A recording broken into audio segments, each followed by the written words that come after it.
Well, here we are, the final video of the X6 playthrough. This game has been very exhausting, but there's still one stage left to be played. Since the final boss is very much a challenge of endurance, I'm going to pick up a couple of items to help me survive better. They can both be found in pretty much the same location in Commander Yamark's stage. One of the items is a sub-tank, one of two in this game, just like X5 and X4, and the other is functionally a sub-tank. There is a Reploid next to the sub-tank that will give you a limited part. I haven't talked about these at all, so I'll explain briefly. After I point out that you can pick up these items very easily if you have at least the blade armor's legs. I'm going to make the jump in just a moment. So, limited parts. Once you reach a certain rank, you can start equipping limited parts. Only one of them is equipable per character, and unlike the other parts, which are passive bonuses, limited parts must be activated within the stage.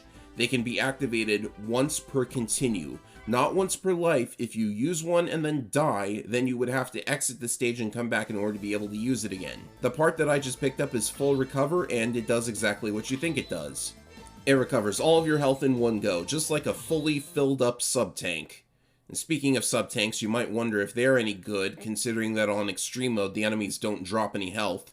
But there is one pretty consistent source of extra health in this game, and that's the boss Refights, because, like in X5, they give you two large capsules that recover your energy after each boss is dealt with.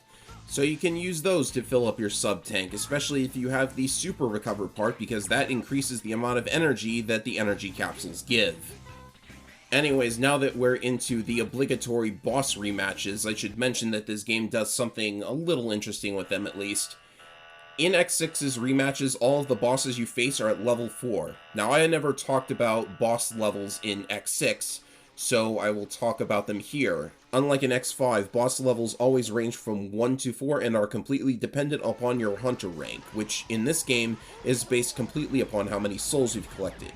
Now, the patch does two things related to rank. First of all, it makes it so that both characters, X and Zero, always have the same rank, which is another good change, because normally when you get Zero, he starts at 0 souls and you have to grind souls for him all over again. I have no idea why they made it so you had to do that.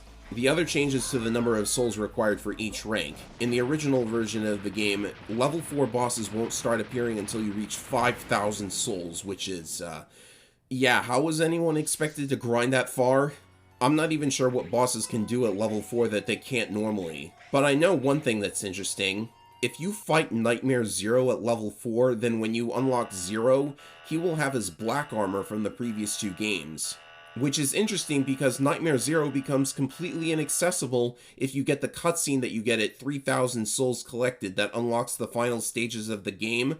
So yeah, you were supposed to be able to unlock Black Zero without a code, but in the vanilla version of the game, that became completely impossible due to a technicality. How nice.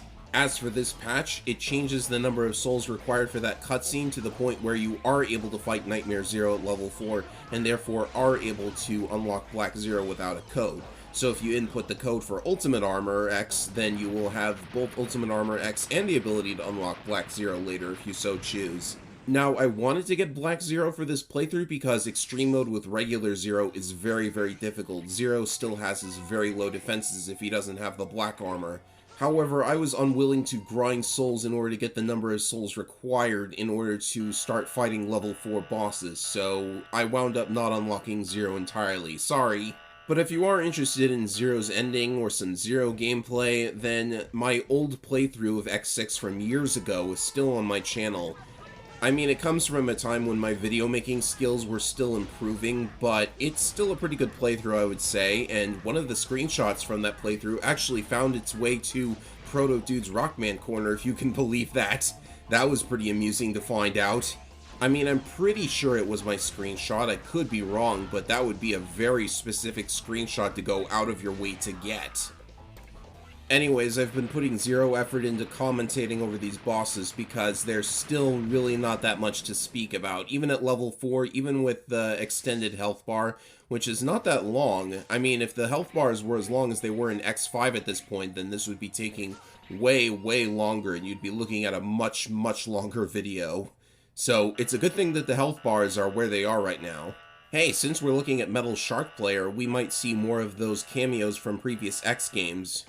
In case I didn't mention it, Metal Shark Player is capable of summoning Magna Centipede, Blast Hornet, and Sting Chameleon from the SNES era. The most common one to see is Magna Centipede, but I think at level 4 he might summon the others sometimes. Oh my goodness, I still have 5 more of these guys to commentate over before I get to the final boss. Okay, let's talk about the Tweaks patch. You might be wondering whether or not the Tweaks patch fixes X6 or makes it a better game. Yes and no. X6 is still X6 at the end of the day. Like, no amount of patching can fix some of the stuff in X6 without fundamentally changing or overhauling the entire game. But the Tweaks patch is very much appreciated for how much it does fix. It fixes what it can, it alleviates most of the frustrations throughout the game, so the patch is still very much appreciated. If you liked X6 before, this will fix some of the more egregious problems with it, so you can continue to enjoy it more. If you didn't like X6 before, you just can't stand it, I totally understand, and the patch isn't really going to fix everything, but it might still be worth a shot. I mean, at the very least, the new translation actually makes the plot very much more appreciable, so there's that too. In case you didn't catch it the first time, I'll say it again. X6 actually has a pretty good plot as far as Mega Man plots go. We're introduced to a brand new villain who's actually well developed through the little dialogues that you get at the end of every boss battle that explains who they were and how they got killed. You might actually start feeling a little for Gate when you realize that all of his creations basically got sabotaged one after the other. In fact, Turtleoid and Sheldon even offed themselves, and that's kind of crazy. I mean, they're robots, so I guess it was inevitable they were going to get rebuilt, but still. In fact, that means that they actually remember their previous lives, because they talk about it in their dialogue. Oh my goodness. That is actually kind of out there for a Mega Man game. Can you imagine being able to remember how your previous life ended? Of course, I guess you could say that it's a little unfortunate that they imply that Gate's only going crazy because he got infected with the Zero virus. I mean, I've always preferred villains that actually choose to do bad things instead of just excusing it through, like, evil dark orbs or virus infections. Barring that, I think I would say we've got a pretty decent villain in this game. As I said in the previous video, even though Sigma gets resurrected at the end, it's just so much of a footnote that I have to wonder why they even included Sigma, other than the fact that it's an X game and you have to have Sigma at the end of an X game, I guess. Speaking of resurrections, let's talk about Zero for a little bit. I'm actually not sure if I would have preferred them just leaving Zero out of this game, because at first glance, you know, this is supposed to be about X moving on from Zero's death and continuing the battles without him. And of course there's that infamous line from the original translation. I hid myself while I tried to rebuild myself. What a glorious excuse for the character to come back yet again. Then again, there's also something interesting concerning a side character named Izok. The long and short of it is, they heavily imply that Izok might actually be Dr. Wily from the classic series, reborn in a new body or something. This is heavily implied by the fact that Izok seems bizarrely obsessed with Zero, and he certainly doesn't have any love for X, considering him complete trash. So the possibility is there that Izok might have been the one to repair Zero, because being Dr. Wily, he would know how. And if Wily repaired Zero, that means Wily still exists in this part of the timeline, which means he might have plans for doing something in the future. They also imply that Wily is able to jump from one robotic body to the next, because after defeating Gate, they make reference to the Erasure incident from Xtreme 2, which for all but the 5 people who actually played Xtreme 2 was an incident in which the Reploid souls, I guess, were being forcibly removed from their bodies without actually damaging the body itself. So yeah, all of this basically means that there's a lot of potential for Wily to actually come back in potentially an X9 if they choose to make one. Of course, I don't think that would actually happen, considering that come X7 in the Zero series, they completely forgot about Izok and Wily and never mentioned it ever again. So, I guess they're not doing anything with that at the moment. Anyways, I guess I should get back to the gameplay, considering that there are only 2 rematches left, and I'm almost done with one of them. So, you might have noticed that I've only been using the X-Buster throughout all of these refights. That is something that I wanted to do in order to make up for using the weapons on them earlier. I've still got the Ultimate Buster equipped, so you could say that this is not a true X-Buster challenge, considering that I'm using a power-up part, but you have to remember that the equipment you take into the boss rematches is what you're going to be stuck with for the final boss. So I kind of want the Ultimate Buster for the final boss as well. Oh, and I'm also not doing the X-Buster challenge for Infinity Maginian, because it's still really, really tough to actually beat that guy with just the X-Buster and Z-Saber. Also, I feel I should point out how annoying it is to have to climb all the way up and down this vertical room in order to collect those energy capsules, and then go all the way back down to wherever the next boss rematch is. Seriously, boss rematch rooms should either be confined to one screen or be entirely horizontal. Pick one. Anyways, finally this guy finishes appearing on the screen, and charge Yamar option go. I'm just going to pile on as much damage as possible, because this weapon, it's honestly been useful throughout the entire game. It's probably the most useful, versatile weapon in the entire set. And of course, I still hold my opinion that in the PlayStation games, X's weapon set starts getting weaker and weaker, but this stands out as a pretty good one. Even uncharged, in an unarmored X playthrough, you would still want to use this because it still piles on and chains damage. Alright, so that's all of the rematches out of the way. There's just a tiny bit of stage left, and through all of the energy capsules that they give you after every refight, I have more than enough to fill my sub-tank, and I've got the life recover part, so I've effectively got 2 sub-tanks for dealing with the final boss. So what do we have in the meantime? You know, I've been wondering what that weird thing in the background is. It's been in the gate stages, too. I have no idea what those things are supposed to be. Robots or something? Works in progress? Is this still Gates' lab? I don't know. I'm just damage boosting through all of this.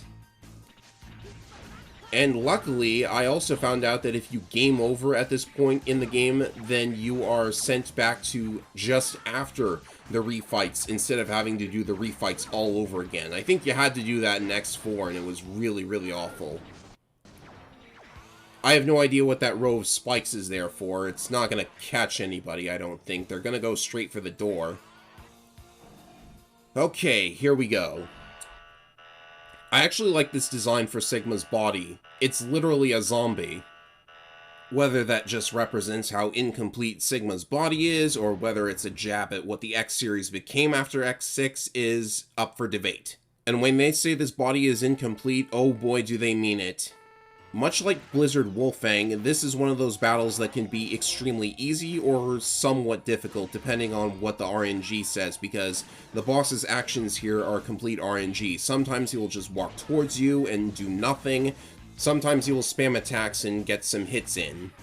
I have no idea if he has some trick that he only uses on level 4. It seems unlikely. I don't know what he would do on level 4 that he's not doing now. But down he goes.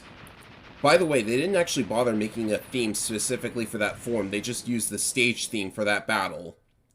Anyways, of course there's going to be a second form, and we have to sit through yet another warning siren. Did I mention that, by the way? The warning siren in this game is much, much longer than it is in X5 or X4. I don't get it.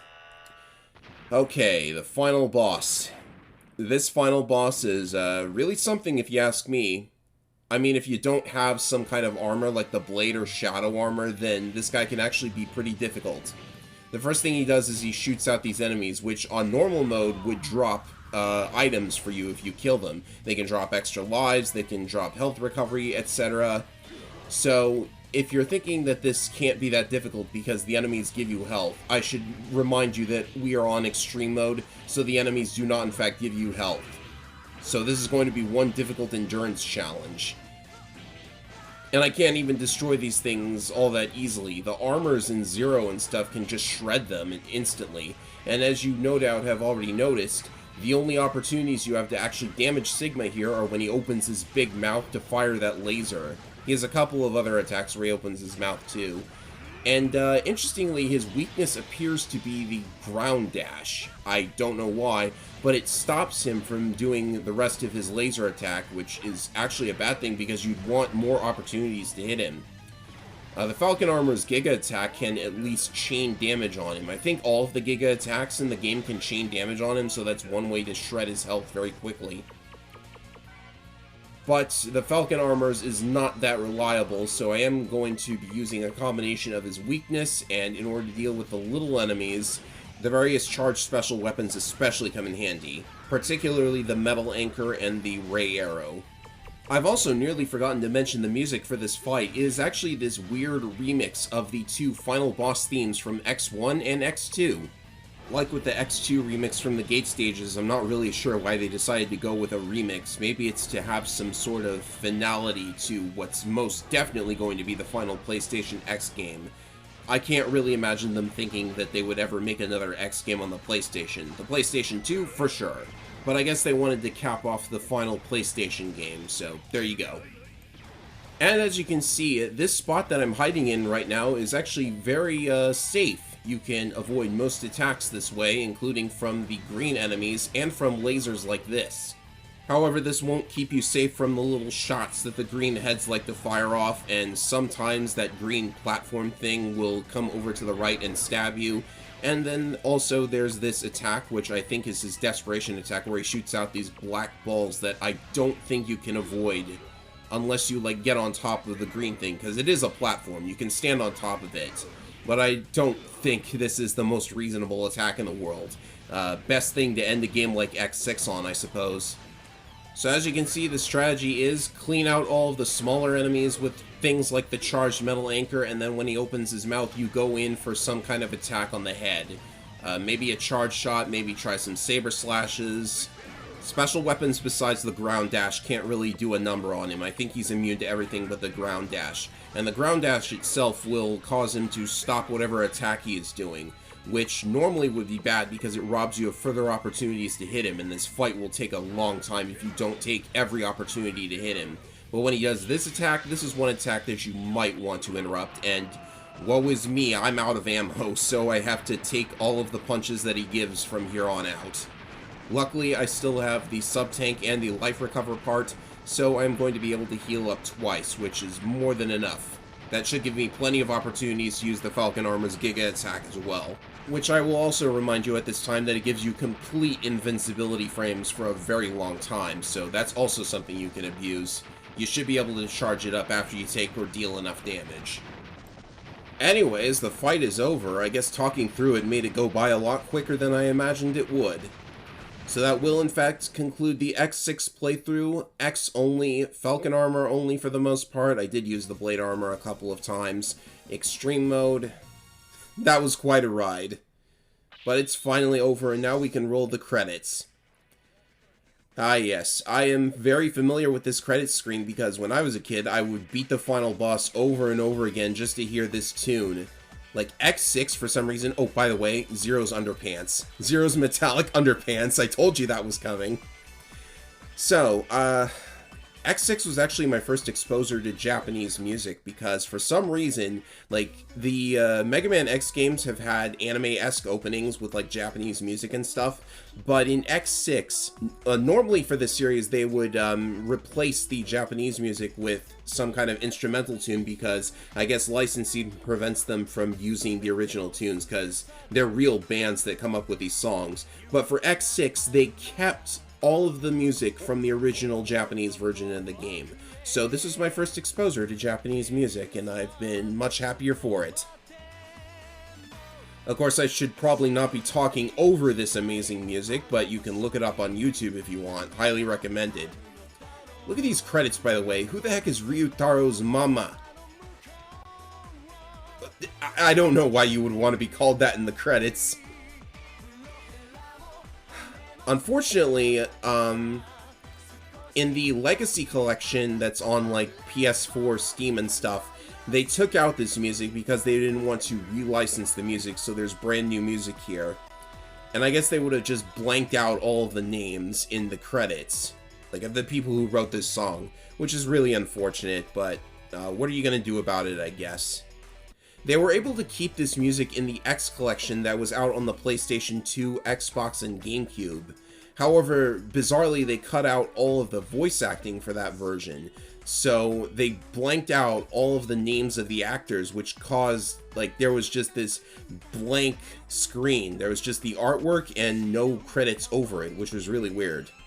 Also, I distinctly remember the X Collection version lacking the little black outline that you see on the names here, so that was weird. It made the names a lot harder to read. The X Collection on the PlayStation 2 back in the day, that thing was just completely lazy if you ask me. I mean, it was the first time people got to, well, it was the first time people in the West got to play the Sega Saturn port of X3, which was also on the PlayStation. So that was nice, but you know, they actually intended to make a lot of changes to X6 in order to make it better, but they wound up not doing that. Also, this is lagging for some reason. I apologize for that.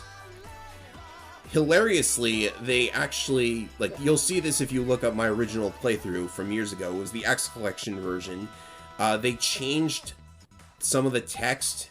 Like, they were initially going to change one of the inputs for one of Zero's moves, but they changed the text but forgot to change the actual input, so the game technically lies to you. That's amusing, isn't it? X6, it just gets worse and worse no matter what you do. Well, unless you're playing this patch, in which case things are a little bit better. Well, that concludes X6, and now I have 6 playthroughs of classic Mega Man and 6 playthroughs of X, well, including the 2 Xtreme games, but I also have a couple of the Game Boy games under my belt as well, so I think it evens out. Well, I guess that raises the question of what's next. Am I going to play through X7? No. Not yet, at any rate. X7, I would have to get a lot of, headache medicine, I think, for X7. So, I guess that leaves it up in the air. What is going to be next for this channel? I should probably get back to playing Advance Wars, I think. That'll let me recover a little from this exhausting X6 playthrough, but we'll see what happens. I'm FM225, and this has been yet another playthrough. Thank you all for watching, and hope you enjoy what's to come next. Later, everyone.